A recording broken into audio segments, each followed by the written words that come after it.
Hello, my name's Ketevan. Welcome back to my channel. Today I'm going to do a little bit of a birthday book haul. I went pretty low on book requests this year. I specifically wanted to ask for books that I had already read and loved, that I had like borrowed from the library or from a friend or whatever. And I think I did a video about this at some point where I sort of made this like a little goal for myself last year to buy one book a month of books that I liked enough to want to own a copy, and that didn't really happen this year because I was really like working so hard to read off my shelf. I just didn't actually have quite a lot of books that I borrowed and loved, but there were three. I mean, I put more on my birthday list, but this is what I actually received. I think I've talked about this before. Didn't Nobody Give a Shit What Happened to Carlotta by James Hannaham. I actually owned this book, and then one of my friends had a housewarming party, and the gifts she received or wanted as a housewarming gift was a book from your shelf or one of your favorite books that you had read that you think she would love. And I didn't have time to go shopping, so I just gave her my copy. Yeah, so so I put this right on my list again because I really loved this book from the first page I read it. I loved it, so I'm really happy I have another copy now. Yay. Oh, even though I've talked about it before, I should probably tell you what it's about. It's like a retelling of the Odyssey from the perspective of a black trans woman who transitioned during a 20-year prison sentence in the 90s. So yeah, definitely like super powerful, super funny, also dark of course, but really loved it. Alrighty, and then we have Pyre by Perumal Murugan. I'm not sure how to say that. And the translation's on the cover. Okay, and the translation is by Anirudhan Vasudevan. Yeah. So anyway, this was, I think it was longlisted for something, a book or maybe international book, or I'm not sure. I know I saw this from a prize list somewhere and that's why I picked it up. So yeah, anyway, so this was, I think not probably the first book translated from Tamil, but like one of the first, or maybe the first to be longlisted for a prize. And it's really interesting because it's about like a cross-class relationship, Indian relationship. So the man and the woman are from different classes, but as you're reading, you cannot tell which one is the like high caste versus the low caste one. And realistically, I don't think they're that different. Like it's not like one's, like they're not very far apart, I think, but like there is clearly like, you know, a hierarchy, but like both like sides kind of feel like the other one is like less worthy. So it's just like, it's very interesting. If you've read, oh, I can never remember how to pronounce that word. Reticifit.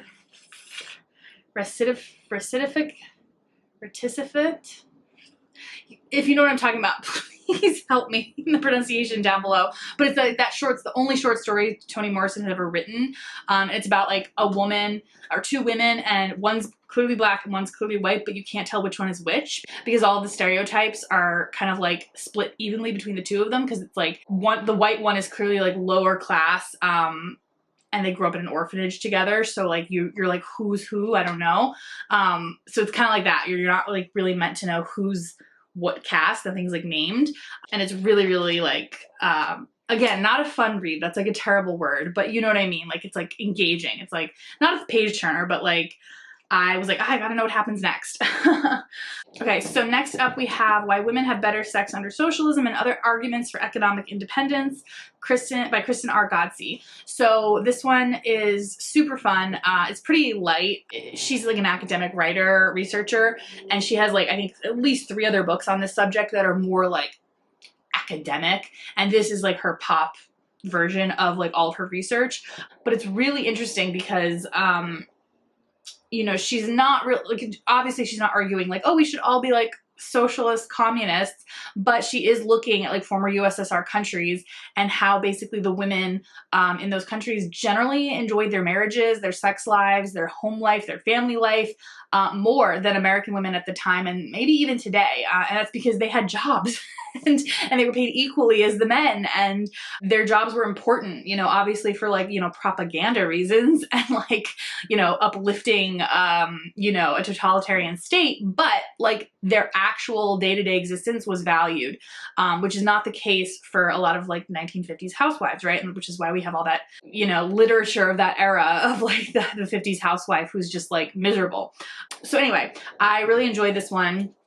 And I'm really happy now I have a copy of it because I really want to go through her notes and maybe then pick one of those more academic books to like read of hers to kind of like dive a little further in. Because she'll literally say like at least 4 or 5 times in this book, she's like, I talk about this more in my other book. I'm like, I want to read about it now. So yeah, that's that. So out of the books that then I didn't already read but got for my birthday, the first one here is Femme by Magna Carnecci.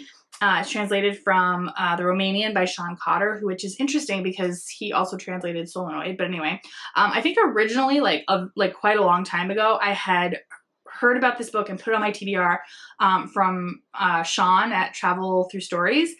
And then when I was going to Romania and I was like specifically looking for like Romanian literature, I came across it again, obviously, because it's like on all the lists of translated Romanian literature.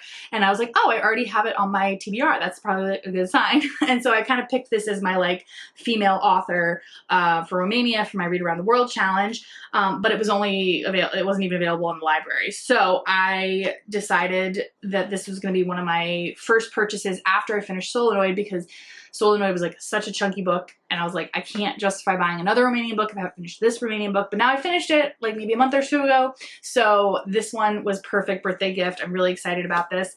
Although it says on the cover it's a Romanian Lispector, which is like not that exciting to me because I did read one Clarice Lispector book either this year or last year, and it wasn't my favorite. So I guess that'll just sort of kind of help me decide if I should read another Lispector book, because I was going to give her another chance. But if I read this and I don't like it, then that means I'm probably really not a Lispector fan. But anyway, I'm still excited. Like the premise really intrigues me, so we'll see. And it looks like they're very, very short stories, which again is like, or not short stories. They're like, it's a novel, but like it's sort of like written in very short bits and bobs, like 3 to 5 pages is like seems like the majority of the chapters. So anyway, I'm excited about that one. And then I have The Good Terrorist by Doris Lessing, and this one is what kind of terrorism are they doing? What kind of good terrorist are they? I want to say it's IRA. It says in a London squat, so I'm assuming it's like Northern Ireland kind of terrorism. I mean, it's not meant to be a mystery. I'm just forgetting what it is. But anyway, so Doris Lessing is one of the, she won a Nobel Prize, and I haven't read anything by her. And this was like the book I had like picked out that I wanted to read by her. And I got, like I said in my Nobel Prize video, Nobel Prize challenge video, I actually did quite a good job, I think, with my Nobel Prize reading this year. So I thought I'd add one of those novels to my list. Because as you know, if you've seen that video, I'm prioritizing the women and men of color on the list. So every once in a while I'll pick up a book by them. And then we have The Houseguest and Other Stories by Amparo Davila. And it is translated by 2 people, Audrey Harris and Matthew Gleason. That's interesting. Oh, maybe because they're short stories, so like it's kind of like half and half. What is he doing? This one was actually quite difficult to get a hold of for a while, because I don't remember which like popular celebrity that I don't care about read this book and like put it on her Instagram, but then like Jack Edwards also like featured it or something, and like I genuinely could not find this for like months. But I don't want to read it because a celebrity read it or Jack Edwards reviewed it. I want to read it because when I read The Iliac Crest by Cristina Rivera Garza,